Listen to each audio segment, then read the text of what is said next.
today really is quite important because what we're trying to do is draw attention to the UK government's disgusting, disgraceful position in terms of allowing the UK ivory trade to continue. Wouldn't you agree? Yes! Now, it wasn't that long ago, a few weeks ago, many of you were with us in London when we went down to Downing Street. Thousands of people, which Action for Elephants did a fantastic job of organising one of the biggest global protest marches against the ivory and rhino trade anywhere in the world. Can I have a round of applause for Action for Elephants and Maria? And obviously around that we also had Hugh Fearnley-Whittingstall filming because they were just about to go with their documentary that you would have seen on BBC, which looked at the global ivory and rhino horn trade.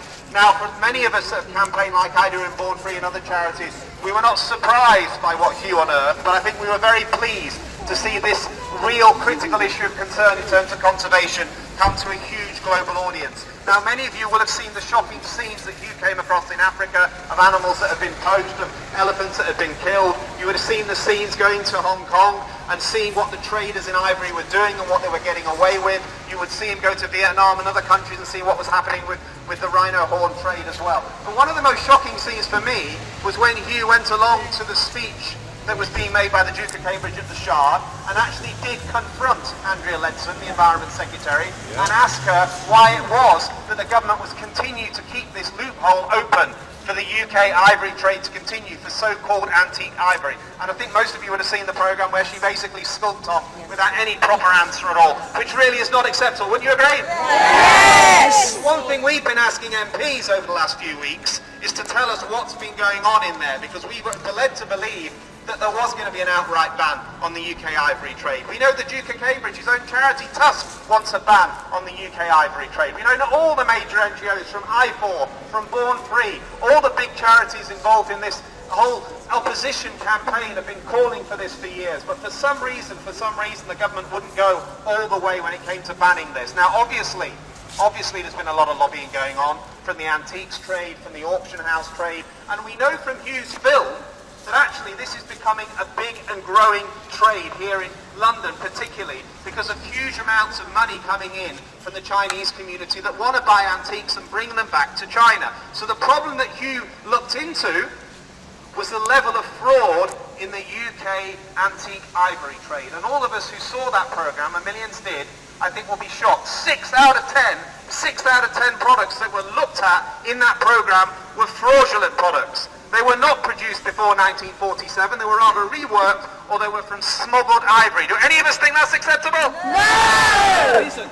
And that's the point that we must raise with the government and continue to fight, to say that we must show an example to the rest of the world. How can we ask China to stop the trade in ivory if we're not willing to stop the trade in ivory in this country? Don't you agree? Yes! There are too many loopholes that will allow unscrupulous dealers to be selling ivory in markets in London, on the internet, across this country, in prestigious auction houses as well, that will not be legitimate pre-1947 articles that will fall within the CITES rules. They have been reworked, or they are from smuggled sources, and basically what we are doing is feeding the destruction of Africa's elephant herds. Do we think that's acceptable? No! Now, if any of us feel this is overblown, the threat that Africa's elephants face, let's just be clear about this. Over 100 years ago, there was over 1 million elephants roaming the African plains. Today, there's less than 300,000. We're probably losing 35,000 a year to poachers, one every 15 minutes. The insatiable demand for ivory is wiping out Africa's elephants and rhinos at a rate never seen in the history of so-called human civilization. Do we think that's acceptable? No! No! We could be the last generation to see these animals in the wild. Do any of you want to hold that responsibility? Do you? Definitely not. No, we don't.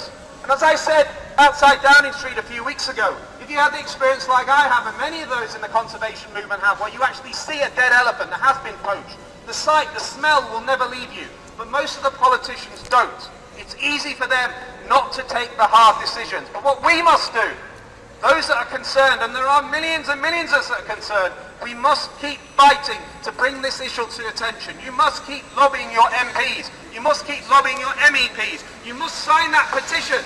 Support the number 10 petition that's now up and running and growing fast to say that we must bring an end to the ivory trade and that we should have a debate in the House of Commons so we get over 100,000 signatures on that. Wouldn't you agree? Yes!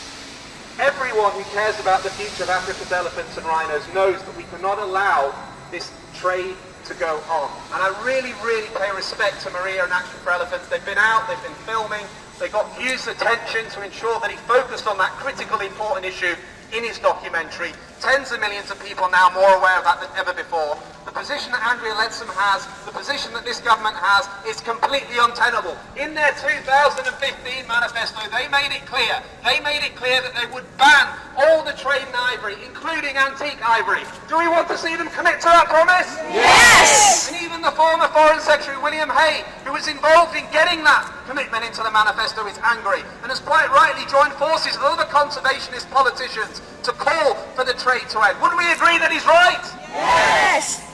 And there's another big argument going on in government today, and I think it's critically important, and we made this clear in my speech particularly, and we've continued to lobby politicians since the Downing Street protests, and that's to say that the UK government must do more to show leadership to protect the future of Africa's elephants and rhinos. Wouldn't you agree? Yes! It's no good just going to summits like we're seeing in Hanoi and saying the right words and getting the tea and coffee out and having the press releases and everyone come home and feel better when the elephants and the rhinos keep getting slaughtered. Wouldn't you agree? Yes! Now we spend over £13 billion of your taxpayers' money in this country every year on foreign aid.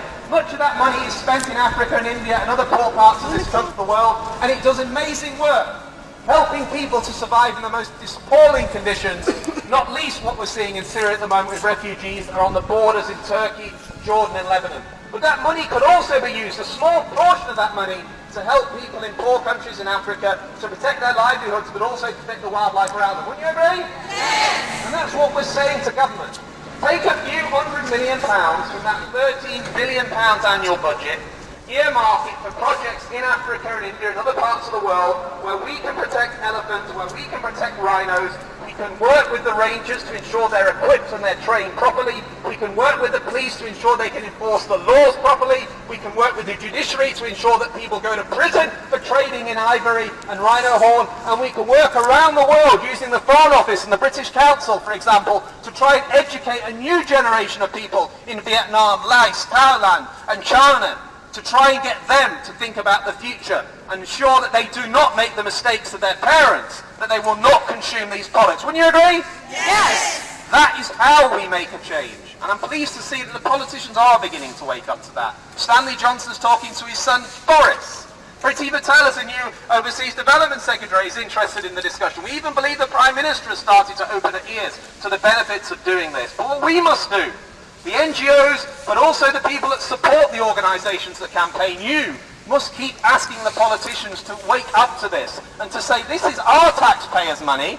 We want it to be spent in this way, at least a small portion of it. We want to give an example to the world that foreign aid can be used to help people and help wildlife as well. Wouldn't you agree? Yes! Because if we do that, if we set an example, other countries, big wealthy countries like Germany, France, Italy, Japan and the United States will follow. And what we will see is a domino effect, that we could see hundreds of millions of pounds released to help African countries and Asian countries and other developing nations to do what needs to be done to protect the future of their wildlife. It's a breakthrough that can happen, it's a breakthrough that will happen, but we must keep asking for it. Wouldn't you agree? Yes! Now, you're probably like me, many of you in this audience, worried about the developments in the United States in the last week.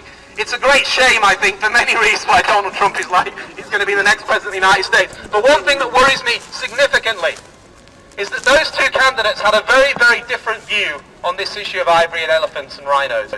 Whatever the problems about Hillary Clinton as a candidate, no one would have questioned her commitment to this issue. She's been out to Africa with her husband, with her daughter. The Clinton Global Initiative has spent hundreds of millions of dollars working with African nations to try and protect wildlife, particularly elephants and rhinos, and she was committed to doing more about this. So it's a great shame that we won't have a president that is committed and interested in this issue. Wouldn't you agree? Yes! I'm afraid our friend Mr. Trump comes from it from a completely different angle. His sons have been openly killing endangered animals in Africa as part of that trophy hunting movement that all of us would disagree with. Wouldn't you agree? Yes! So he has to prove something.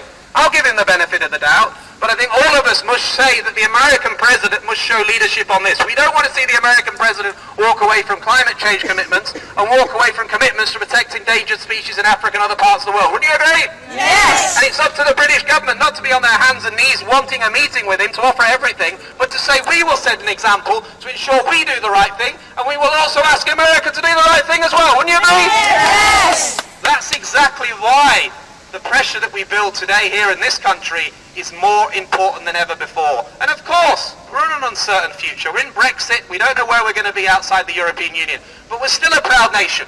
We have a wonderful military.